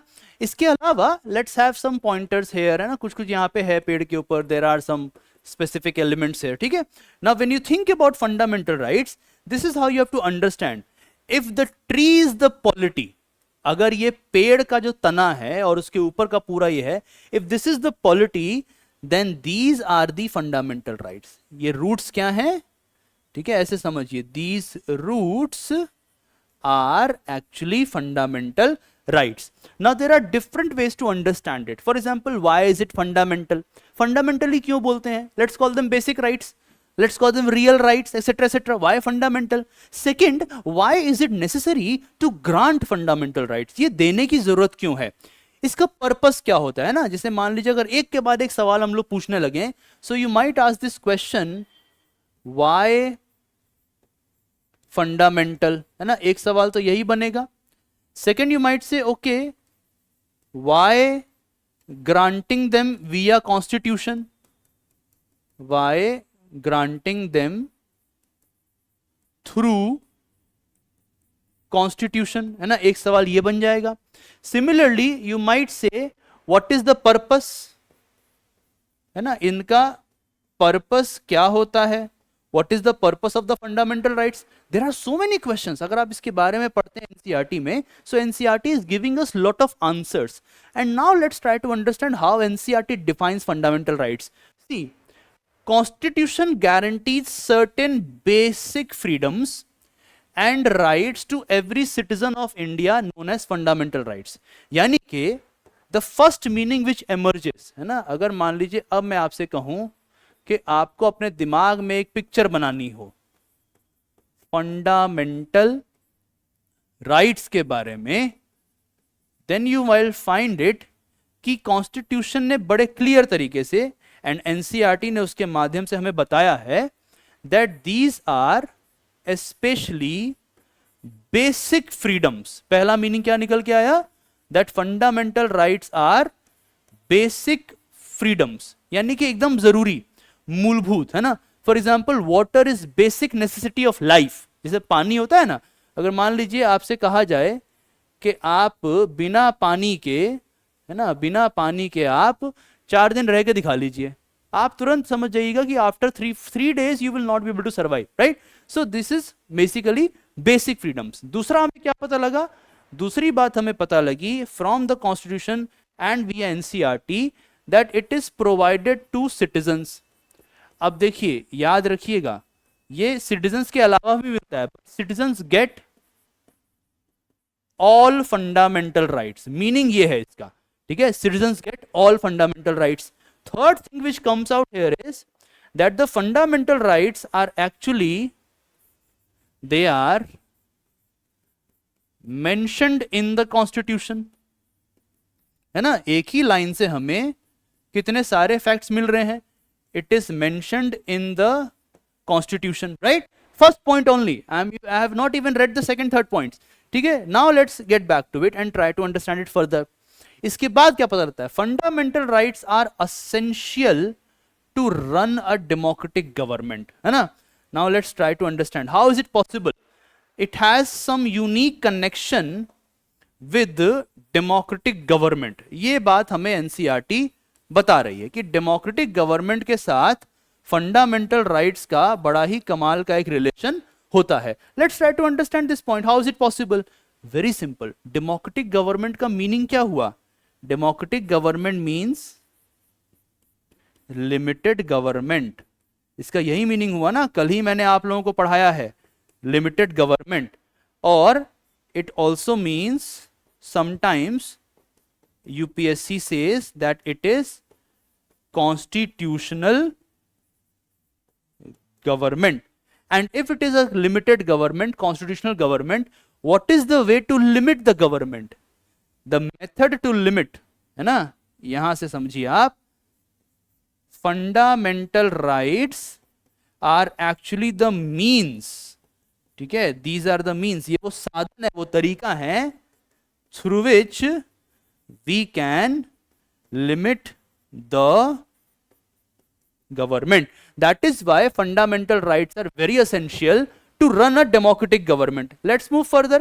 इतना ही नहीं, they are essential for an individual to develop his personality. इस पॉइंट से यहां पर यूपीएससी ने प्री का एक सवाल पूछा, it was a PYQ asked from this point. Let's try to understand this as well. The NCERT is telling us that it is connected with personality development. ठीक है, ये किससे जुड़ा हुआ है? It is connected with personality development. कैसे? हम लोग इनकी बात को क्यों मान लें? बहुत सिंपल. देखो, अगर आप डेमोक्रेटिक गवर्नमेंट की ही बात करें, इलेक्शंस चल रहे हैं आजकल, अभी चल रहा है इलेक्शन, तो इन इलेक्शंस में आपको वोट देना है. Now imagine you don't have this freedom to vote. अगर आपके पास ये फ्रीडम ही नहीं है कि आप बाहर घर से निकल सकें, if you don't have this freedom to speak your mind, if you don't have the freedom to actually go and look for job in some other part of India, हाँ, अगर ये सारी आजादियां आपके पास ना हो, suppose there are no fundamental freedoms, अगर ये हमारे पास ना हो, So is it even possible to live a human life? Is it possible? No fundamental freedoms. Is it possible to live a decent human life? And the answer is no, it is not possible, right? So that is what we have to understand. That is why we say that fundamental rights are necessary for the personality development. If there are no fundamental freedoms, there cannot be a decent human life. Not only this, the constitution makers had drafted this, and then the commentators have said that it is like the conscience of the constitution. मतलब कि the fundamental rights of Indian constitution are not some ordinary things. They are actually the conscience, यानी संविधान की आत्मा जहां बसती है ना, ठीक है, the conscience of the constitution, ठीक है, you can say in Hindi we call it संविधान की आत्मा. कॉन्शियंस, कंसाइंस जिसको आप कहते हैं, सही गलत की पहचान होना. It means fundamental rights are very essential. Not only this, why are they called fundamental, है ना, मान लीजिए ये सवाल का जवाब हम खोजना चाहें, why are they called fundamental? And the answer is very unique. They are called fundamental because they are fundamental to every citizen's life. हर एक इंसान की जिंदगी इनसे जुड़ी हुई है. If they are not connected with every citizen's life, they cannot be fundamental. Very simple. आपको जितने मूल अधिकार मिले, all the fundamental rights are intrinsically connected with your life. I will explain it in a while. And then before the commencement of Indian Constitution, संविधान के बनने से पहले there was no such idea of fundamental rights.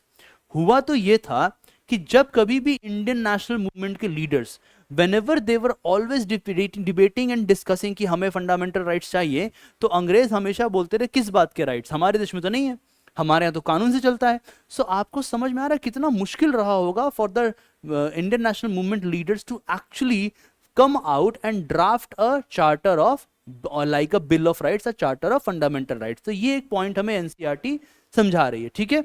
इतना ही नहीं, अगर आप fundamental duties की बात करें तो इसमें हमें ये समझ में आता है कि fundamental duties were added by the 42nd amendment act of 1976. इसको बाद में ऐड किया गया, और ये कहां से बोरो किया गया है?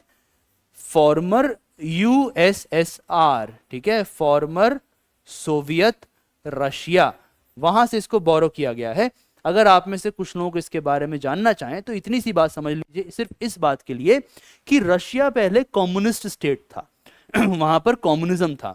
तो फंडामेंटल राइट्स के बाद जब ड्यूटीज की बात होती है तो इसे रशिया से बोरो किया गया कि हमारे कुछ रिस्पॉन्सिबिलिटीज भी होनी चाहिए. बट असेंशियली फंडामेंटल राइट्स कैसे फंडामेंटल बनते हैं, है ना, जैसे मान लीजिए ये क्यों गारंटी किया जा रहा है कॉन्स्टिट्यूशन में ही, क्यों? तो इसका आंसर हमें मिलता है यहां. Fundamental rights protect all the citizens of the country from arbitrary and autocratic behaviour of government and also protect the individual from other people. यानी इसको आप समझना चाहें तो ऐसे पता लगेगा, एक तरफ they are providing us a huge protection, ठीक है, ये क्या कर रहे हैं, हमारे को प्रॉपर प्रोटेक्शन दे रहे हैं. किससे दे रहे हैं? Number one, they are protecting us from the arbitrary, alright, the term is arbitrary और ऑटोक्रेटिक, है ना. अब इसको लेके टेंशन नहीं लेना है कि इसका मीनिंग क्या है. मनमाना व्यवहार जिसको बोलते हैं, जिद्दी, मैं जो कह रहा हूं वही सही है, इस तरह की बातें. बिहेवियर ऑफ गवर्नमेंट एक तरफ ये है. So they are actually a guarantee against the government, they are guarantee against the executive, they are guarantee against the so called state. At the same time क्या केवल सरकार ही आपके साथ ऐसा व्यवहार कर सकती है? What about other people? So it also provides you protection from other people. जैसे मैं आपको बताता हूं कि मान लीजिए हम कहें कि आपको यहां से वहां सरकार नहीं जाने दे रही, आपको मान लीजिए बिहार से दिल्ली आना है काम करने, सरकार आपको रोक दे रही है, तो आपका फंडामेंटल राइट वायलेट हो रहा है. लेकिन अगर आपको दिल्ली के लोग ही ना आने दे फिर कौन कर रहा है वायलेट, तो वहां पे अदर पीपल कर रहे हैं ना। तो इस तरीके से हमें समझना चाहिए कि प्रोटेक्शन दोनों से हमें मिलता है, बट फंडामेंटल राइट्स का यूनिक नेचर यहीं तक नहीं रहता है ना। जैसे फॉर एग्जांपल अगर आप आगे देखें तो एक क्वेश्चन मैंने पूछा था, what is the purpose of fundamental rights, है ना, इसका क्या एम है। तो इसके दो एम है, एंड ये एनसीईआरटी हमें बता रही है कि डॉक्टर अंबेडकर का रेफरेंस है एनसीईआरटी में। In the NCERT you will find that they have mentioned the name of Dr. B.R. Ambedkar, and it states that there are two prime purposes of the fundamental rights, इसलिए इसे संविधान में डाला गया। अब these two could be your pre question option, ठीक है, याद रखिएगा। So let's try to understand what are the two dual purposes which the fundamental rights aim to serve according to the opinion of Dr. B.R. Ambedkar. First one is, it provides space and opportunity to every human being to claim rights. ठीक है, अब इसका meaning क्या हुआ, इस meaning को आप ऐसे समझिए। When you think about fundamental rights, number 1, आपको फंडामेंटल राइट्स दिए गए हैं, but there is a problem, how will you utilize it, आप इसे यूटिलाइज कैसे करेंगे। For utilization you need access, मतलब कि आप यूटिलाइज करना चाह रहे हैं, you want to enjoy your fundamental rights, so you need access, कि मुझे ये सब मिले, मुझे जगह मिले जहां मैं इसको इस्तेमाल कर पाऊं, as simple as that. Similarly you also need some element of protection, कि आप अच्छे से इसको इस्तेमाल कर सकें, तो आपको प्रोटेक्टेड भी होना चाहिए। अगर प्रोटेक्टेड नहीं है, so you cannot utilize your fundamental rights. Similarly, you need an element of space, एक जगह होनी चाहिए ना जहां आप अपने फंडामेंटल राइट्स को एंजॉय कर पाए। अगर नहीं है तो कहां से करोगे। जैसे मान लीजिए, एक एग्जांपल लेके देखते हैं, अगर मान लीजिए हम यहां पर एक मैदान बनाने की कोशिश करें, ठीक है, ये एक पार्क है, ठीक है, it is a community park, और ये इस पार्क का मान लेते हैं यहां से गेट है, ठीक है। Now suppose you want to enter the park, so number 1 you need access to the park, कि आप इस पार्क में पहुंच पाए, यहां पे चेयर्स पे बैठ पाए, है ना, मान लीजिए आप पार्क के अंदर जाके बैठ पाए, इसके लिए सबसे पहला क्या चाहिए कि आपके पास एक्सेस हो, कि आप पहुंच सकें। दूसरा क्या चाहिए कि आप अगर पहुंचे तो कोई आपके ऊपर हमला ना करे, वरना हो सकता है आपको कोई पार्क से भगाने लग जाए कि नहीं आप इस सोसाइटी के नहीं है, oh you don't belong to our class, you just go away. And third, you need space, कि ये पार्क तो हो जहां पे आप अपने फंडामेंटल राइट्स को यूज कर सकें। इस तरीके से हमें पता लगता है कि पहला चीज है कि provide them with space and the opportunity, कि लोग अपने फंडामेंटल राइट्स को क्लेम कर सकें।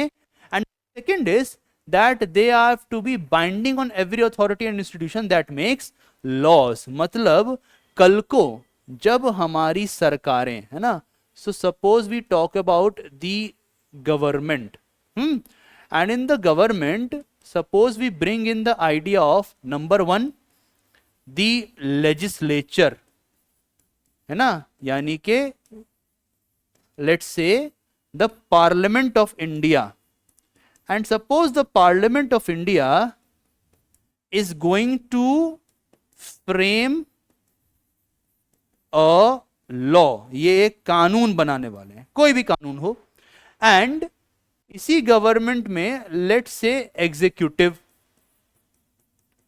The executive is going to implement this law, ये क्या करने वाले हों, इसको लागू करने वाले हों। ये कानून भी ऐसा बने, we need to have that kind of law which respects fundamental rights, और लागू भी इस तरीके से किया जाए, it must be implemented in such a manner that it respects the fundamental rights. These were the dual purposes. Number 1, to provide space and opportunity so that citizens of India could claim their fundamental rights, and second, to be a binding norm on the governing authorities that they use these fundamental rights in framing of law as well as implementing these laws. Now let's try to have an example of what kind of fundamental rights we have in the Indian Constitution. The NCERT has said and explained that there are some fundamental rights, है ना. तो इन्होंने क्या किया है, NCERT ने बहुत अच्छे से हमें बताया है कि किस किस तरह के फंडामेंटल राइट्स हमारे पास हैं. So let's try to understand it. उसी तरह से हम समझते हैं. Let's make a tree out of here, and using this tree we will realize what are the different kind of fundamental rights in India. जो पहला रूट का रास्ता निकलता है according to the Indian Constitution, and if you look at it carefully, the first one is right to equality. यानी कि पहला हमारे पास कौन सा एग्जाम्पल आ रहा है, there is an idea of right to equality. अब इक्वालिटी का मीनिंग क्या हुआ. Number 1, no discrimination. ठीक है, ये इसका पहला मीनिंग है. भेदभाव किसी के साथ नहीं किया जाएगा. No discrimination. Second meaning turns out is that there is equality before the law. ठीक है, अगर आप दूसरा मीनिंग समझना चाहें, it says there is equality before the law. कानून के सामने सब बराबर हैं.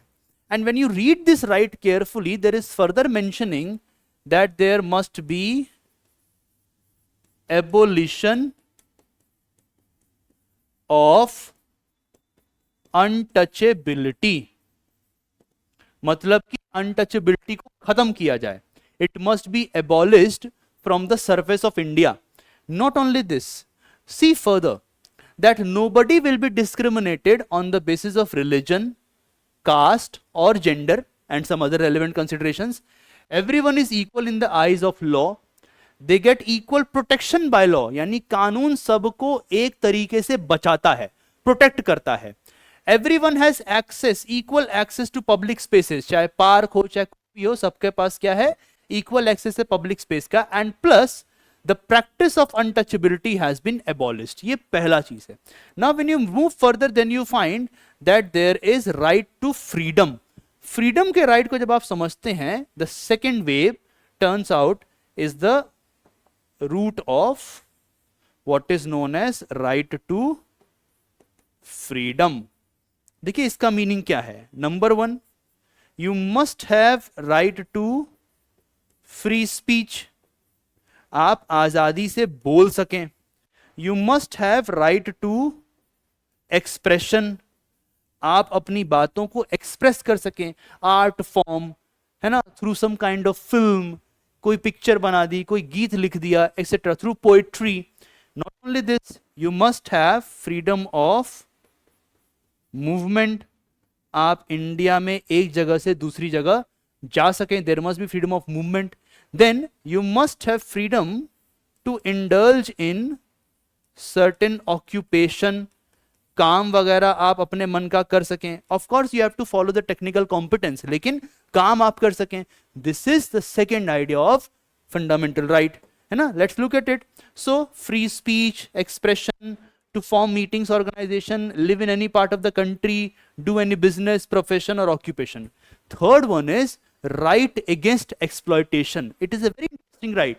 Human trafficking, forced labor, employment of children below 14 years of age are constitutional crimes. यही word आपको ध्यान रखना है.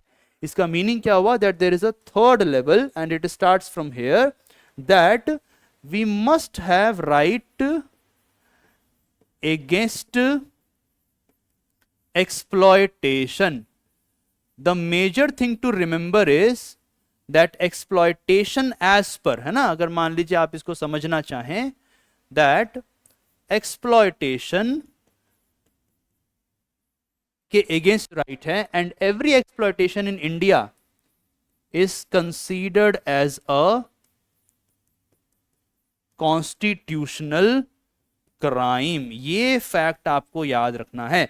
ये अपराध है. It's a constitutional crime if somebody is indulging in human trafficking, if somebody is indulging in untouchability, if somebody is actually forcing children below the age of 14 years into hazardous workable circumstances. Then we find right to religious freedom. All the citizens have right to religious freedom, which includes right to adopt the religion of their choice and propagate their religion. मतलब कि जो चौथा हमें right मिलता है यहां से, that is right to freedom of religion. अगर आप समझना चाहें थोड़ा सा, so from here you find this sense of secular polity entering the Indian constitution as per the NCERT. Then you have cultural and educational rights, like all minority communities, whether religious or linguistic, can have their own educational institutions to protect and develop their culture. मतलब कि अगर इसको ऐसे समझें आप, so in Indian context we have this policy that the linguistic and religious minorities, यहीं से UPSC ने सवाल पूछा था, they have special cultural and educational rights. And finally you have the right of constitutional remedies. मान लीजिए आपके इन सभी अधिकारों का वायलेशन होता है, आपके अधिकारों को फॉलो नहीं किया जा रहा. Suppose that all of this is being violated, then कहां जाओगे आप? So you can go directly to Supreme Court. All right, you can go directly to Supreme Court. You can go directly to judiciary to get your rights enforced. मतलब आपके अधिकार लागू हो, इसके लिए आप सीधा कोर्ट जा सकते हैं. That is why fundamental rights are essential for the constitution of a limited government. इस तरीके से आपको इस बात को समझना है. So this is what I wanted to share with all of you. Now in the next class we will start from here, the idea of directive principles of state policy, because it is a huge topic. We have different salient features. From the next class we start from directive principles of state policy, and then we finish the entire apparatus of salient features of the Indian Constitution. Thank you so much for today.